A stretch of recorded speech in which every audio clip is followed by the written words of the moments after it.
In theory, one of the champions that can actually complain about 14.19's itemization changes is this horse, because basically his first 3 items were directly nerfed and compromised.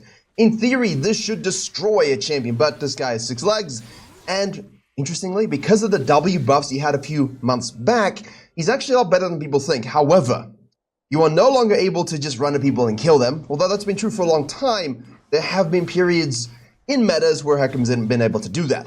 Now, we have a farming meta. We have, well, farming meta. We have a balanced meta, but HECARIM's great at that, right? If you need to rotate a bit more, sequence a bit more, amp up in the mid game with your farm, he does everything. Let's look at what items this guy buys to absolutely dominate a high elo game and show you that, yes, while HECARIM is in fact weaker than he has been in the past and his win rate is slightly below 50%, that doesn't mean he is bad, and it doesn't mean you can't 1v9 every game you play. And that's really, you know, where you want to be if you're a HECARIM player. Alright, you know, Pantheon at his W, max HP buffed, so he's like, let me limit test, and he limit tested to his death, Spartan style. Now we finished the red side quadrant, we're crossing over 238, which is astronomically slow by general jungle methods. I mean, even a warrior can do about that speed a bit faster, so that's fascinating. We have here an Amumu against us. Also, again, people conflate win rates with strength. Now, there is obviously a correlation, but Amumu, while the Leandry's nerf is a nerf, it's not that noticeable, but it did affect him more than others. However, if you have the Sunfire, if you want to go full tank, throw in the Leandry's second there, you should be good. Now, the HECARIM here is pathing down. He watches his top laner get a kill. He watches his bot laners die. This is not really what we want to see because we're pathing down. Now, if we know that the Amumu started top side and we have an idea that he did, as we watch the bot lane, whoa, okay, this is a little bit aggressive. We know Amumu's shadowing though. We know that we have the backup if you're the blue side bottom lane, but is it enough? Let's observe. HECARIM decides to go for it. I think we know that Amumu's gonna be there. Yeah, like that's, you know, it's a slow first clear. You have to have a bit more sort of understanding that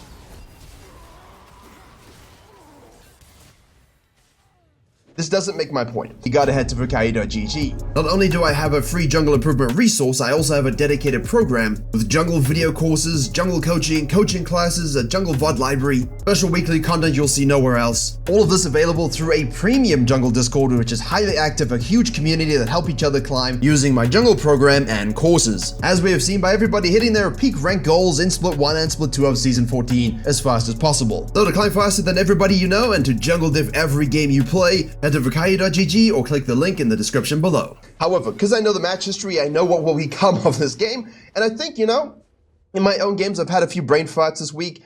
I don't know why, maybe it's the air. Well, I'm asthmatic, so I don't even get that much air. Could be that reason. Whole reason that I like this game is because he dominated with the kills, he had high KP, high CSPM, and that's really what I want to draw focus to. This champion still does all those things great. Now, what should we have done? Quiz yourself here. What should you have done if you know that this is a little bit doomed, you know Mumu's pathing down, or you suspect it? If you want to try and clean up on the bottom lane, see now look at this Orion with the flash, and HECARIM shows up here. Just peel, don't over chase it away, champion's disgusting. Just make sure you go ahead and swoop-de-doop the helicopter. Now, we could go down here, but I'm not a fan of this. I'm not a fan of this whatsoever. We are wasting time. We know that the Scuttle Crab is gone. This is not good jungling. This is actually very poor jungling, which is why, you know, most MMR games are sometimes quite nice. You get a balance of, hey, wow, they do this so much better than me. That's why I'm not high elo. And also, they got a long way to go to be challenger, and that's great. Like, it's a good learning MMR, honestly, for everybody, including high elo. So, you sequence down, you see this low HP, you think Amumu might be there. Hit the plant to see. If he is, all right, I can do nothing. Base, go straight for the top scuttle, look, or sequence and look, right? Instead, we contest, we die, it's dumb, unlucky. We come at a base, we go for this, we see a gank, we go for the gank. You get the kill. Stop chasing Hui, he's gone. Go straight into the top side quadrant here. If you have a warding totem, ward the Grump, all right? And then you can decide to shadow this, loop this, gank this, and then, of course, carry on with your sequencing. So now HECARIM is slightly parallel to the Amumu here. And that's my problem. I don't think we should be parallel to the Amumu whatsoever. We should already be ready for our Grump, in theory, right? Like, we should be on the Grump right now. And if you're on the Grump right now, even if Zeri and Lulu and everyone has this pressure and it's probably warded up, you HECARIM. You just run at him fast. And of course, the focus there will be on the Lulu, chain CC with the Nautilus. But because we made this waffle moment, we are not parallel to the jungler. And we don't have that jungle spacing and tempo gap. Problem. And you can see it here. Look at this. They start to suspect. They see the preparation. The wave crashes.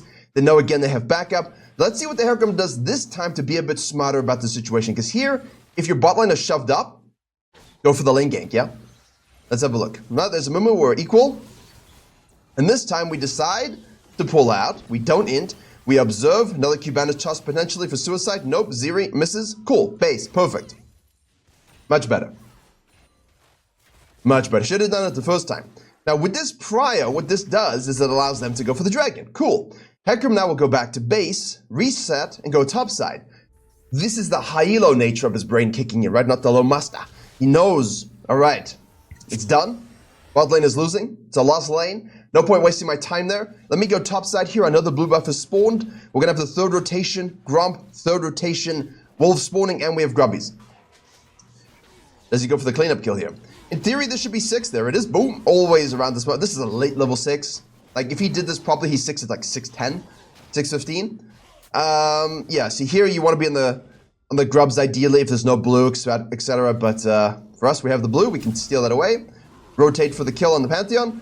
Little E, little swoop-de-doop. Helicopter. W is used, not really necessary. In the meantime, Amumu does the classic, finish the dragon gank the mid lane. Orianna's like, help me, help me. And HECARIM's like, but the wave. And he's like, I guess I'll show up. Wave presses button, that'll be a kill.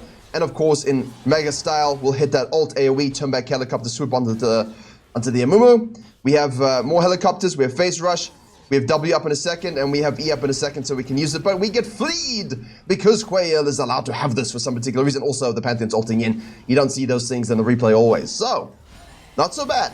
Now, pull from the Mordekaiser was nerfed, still strong, still oppressive in lower MMR ranges, but you know what? I've seen enough Mordekaisers pop off on high elo and just dominates, and it's a problem.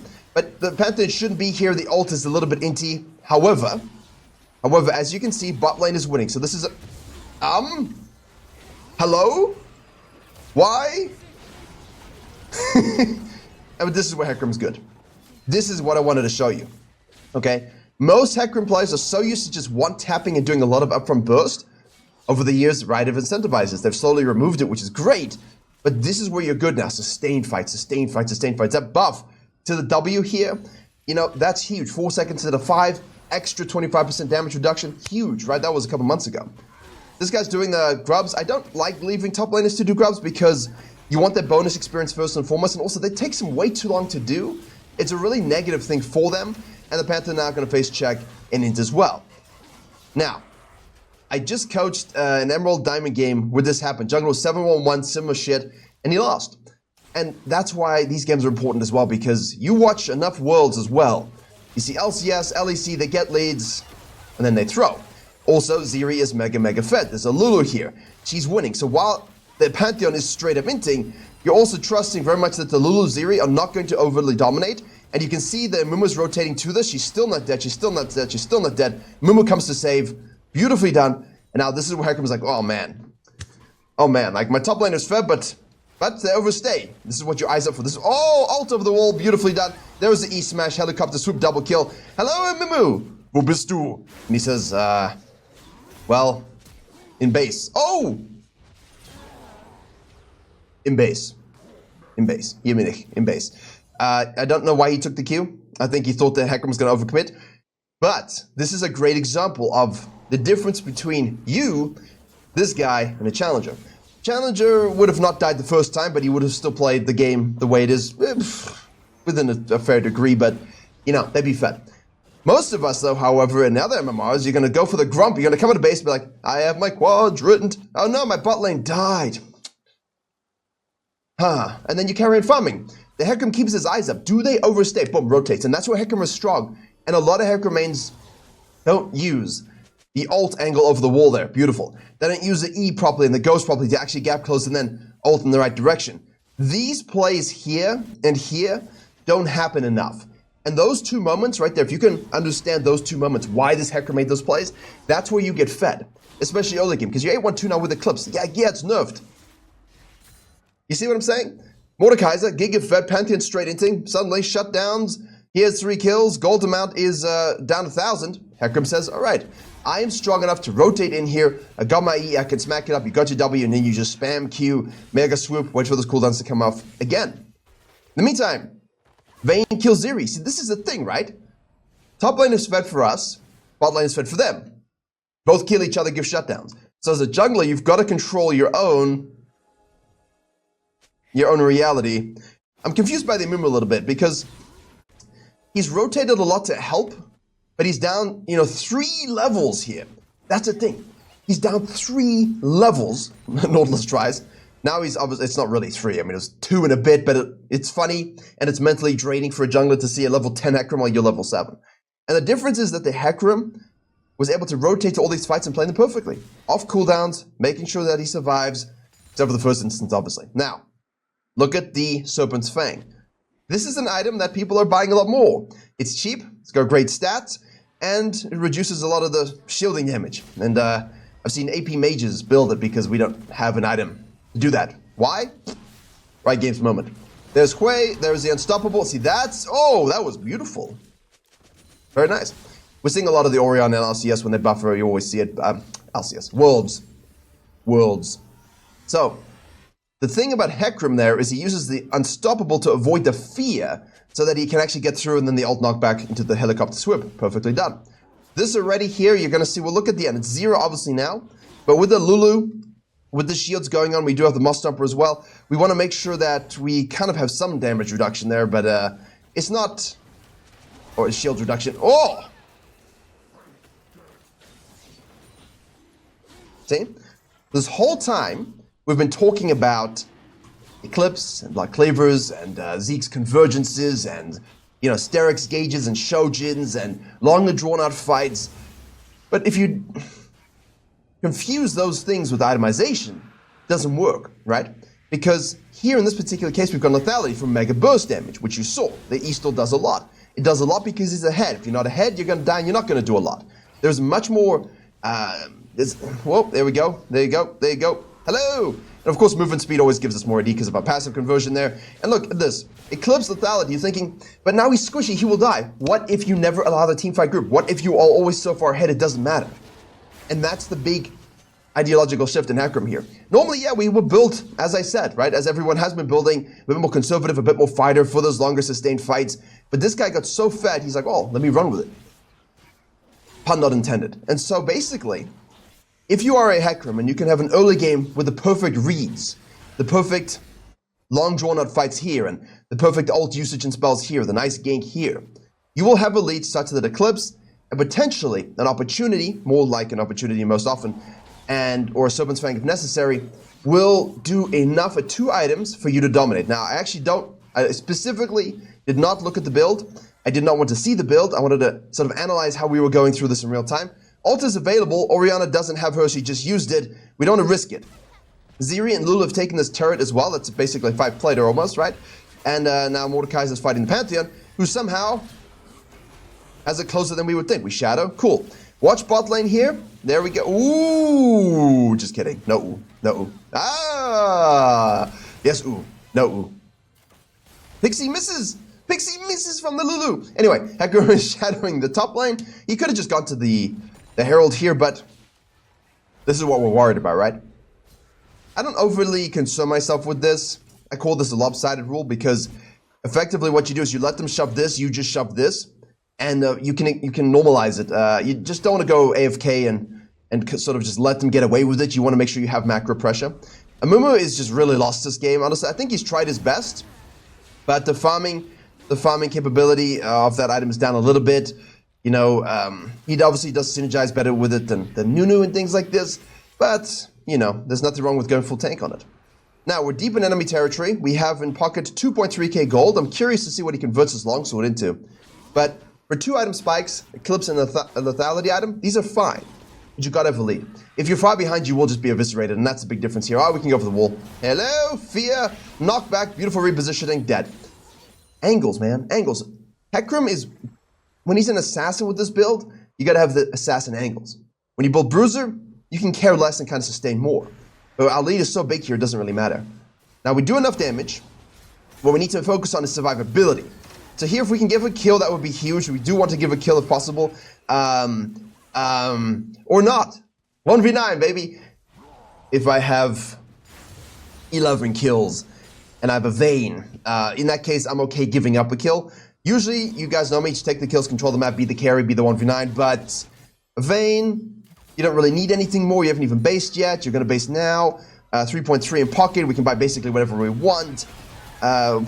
See, there's a Quake killing the Orianna. Just give a kill to the Vayne, give a kill to the Ori. Make sure your team can come with you on this journey of greatness straight into the Shojin. See, now we can go more fighter. Shojin obviously reducing that basic ability haste now instead of having that amplification. Through the passive, it's just straight up direct. 25 basic ability haste, not ultimate.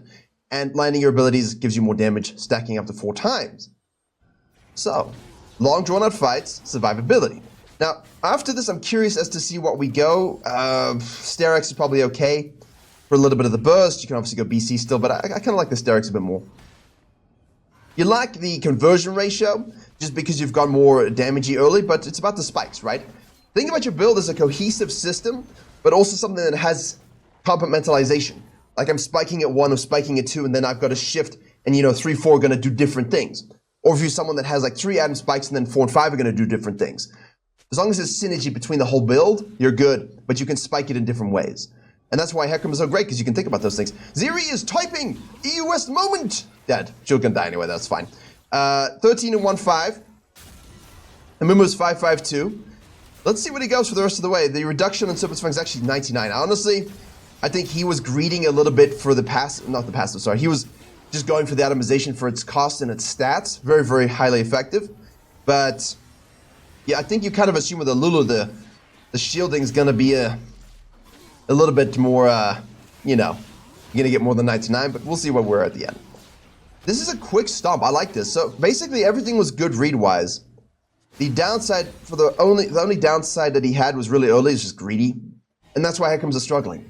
They're greedy, they're going too aggressive in those moments, then they're building Eclipse, then they're building opportunity and Servant's Fang or whatever, and they're dying because they actually are not ahead enough for that to work. And I think that's also something that philosophy shift. If you have a big lead as a HECARIM or anything like this, and you build itemization, and then you keep building damage, eventually they will catch up if you don't close. And eventually you will be CC'd and killed because you're squishy. And a story. So if you have a big lead and you can overkill people, build not defensively, but yeah, defensively, effectively. Build more HP, build in ways that you still kill them, but they can no longer kill you because of the lead you have. Interesting way to think about it. Now, Pantheon's out of position.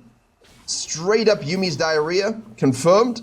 But here's the thing, and I want you guys to reflect on this, because I know a lot of you are in games, and Pantheon is your jungle, is your top laner. 3-13-0. But then look at the KDS for the rest of the team. 2-3-3 Orianna, 3-3-3 Vayne, Nautilus at 3-4-8. They're kind of like, we're not focused on them, we're just focused entirely on ourselves. I'm not talking about our laners at all. I'm not talking about their laners at all. I'm just talking about HECARIM. What can HECARIM do in this moment to win? What pick can HECARIM make here to get an objective, to get a turret? That's all you got to think about when you play this champion. And you play right. Boom! Good Herald. Fuse with his very soul. And then drive, knock up, spacing, good into turret. There we go. This is where you want to be a little bit careful. Hui on the side there. Again, if you're too squishy with your build, you will be boosted out. You can see already the damage comes through versus the other build, which has more HP, more resistances early. Now you can see already. They have wave clear, they have the ability to scale, and Pantheon is a global ultimate, well, semi-global ultimate. So you want to be mindful of how you close these games out. Especially when your team, look at this. 7.8k, like Orianna's only 200 gold ahead. Ziri is still 900 gold ahead of the Vayne. Supports, Nautilus is only 400 ahead. And you and top lane are it, right? You and top lane are straight up it. So you've got to make all the decisions. You've got to make all the plays. If HECARIM didn't play the way he did, what would have happened? Would the inting from the Pantheon not have mattered? Because Amumu was able to free farm, gank mid and bot, and get those 2 lanes ahead. So even if Pantheon was inting, the Quay and the Ziri and the Lulu would be so far ahead because this guy was AFK farming. So balance the sequencing, balance the aggression, and early on, balance the in and out with phase rush, with ghost, waiting for your cooldowns, using your E again, hitting that W as much as possible, spam queuing as much as possible, really get into the head of the enemy, remove Amumu from the game, and if your top lane is 3-13, 4-13, it doesn't matter. And again, look here, you see, this is what I'm talking about. Like, I've seen way too many games thrown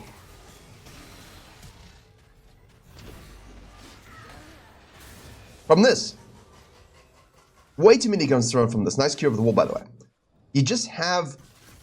People get relaxed. Oh, I'm leading. I can win automatically. Yes. And then they die and they throw and they just like, why are you splitting here dying by yourself while everyone else is base? No reason. No reason to do this. Now we go into the Black Claver. Again, stickiness, haste, HP, AD, armor penetration. You've got everything you need. And of course, percentage armor pen or armor shred here in this particular case with lethality is always nice and juicy. And, you know, more movement speed also. That's why this item is good. But you look at this and you say, well, do you really need the Serpent's Fang? Like, if I didn't get fed, should I go Serpent's Fang here or straight into Shojin BC? I'm honestly okay with people going straight into Shojin BC. You see it enough. A lot of the best Hecarims build more conservatively anyway in terms of damage output because in long duration fights, you can do nothing against them, especially if they have the lead also. Right, Baron secured, 16 kills in the bag, 14.4k gold, absolutely massive. He's 7 levels ahead of his own support. Oriana ults absolutely nothing. That's my point. The Pantheon is inting. But Hecarim is strong. Oh! Lovely. Lovely jubbly. Very nice. Look, like this guy's just chilling top lane. She's in base. They don't need anybody else. That's what this champion does. So imagine you're in Diamond, Emerald, Platinum, Gold, Bronze, Iron 70,000. If you can play like this in Hecarim, you can carry any game. There's no one on this planet that can say he's too weak to 1v9 all the way up to Master Tier. It's an absolute lie. And I will point this out as follows. Hecarim and Hyela has a significantly higher win rate than general population. Why? Because of build understanding, tempo understanding, when he spikes, how to actually play the mechanics perfectly. You saw beautiful Hecarim mechanics in this particular game. You just don't see it in the general population who either go too aggressive with their build, too aggressive with their engages, they don't build dynamically, and they just throw games because they actually don't really understand jungle. And that's what's weird. For years I've called Hecarim the stupid jungler's champion because you don't have to think. They've changed him and now it rewards good jungling. And Brand has replaced him as the 1 IQ jungler. How times change. Hopefully you enjoyed this Hecarim ruffle stomping everybody. Match history will be linked in the description below. Serpent's Fang 1000, shielding reduced in the end, so not massive, but I think meaningful. And of course we don't get any stats on Black Claver or anything else because they damage blocked 2,200 on the Eclipse. Huge. I like it. Hopefully you understand why the build worked, how to kind of slot in your own builds there, and of course go look at data to see what is shifting in place instead of the Zeke's convergence builds. And I think most Hecarim players can easily climb.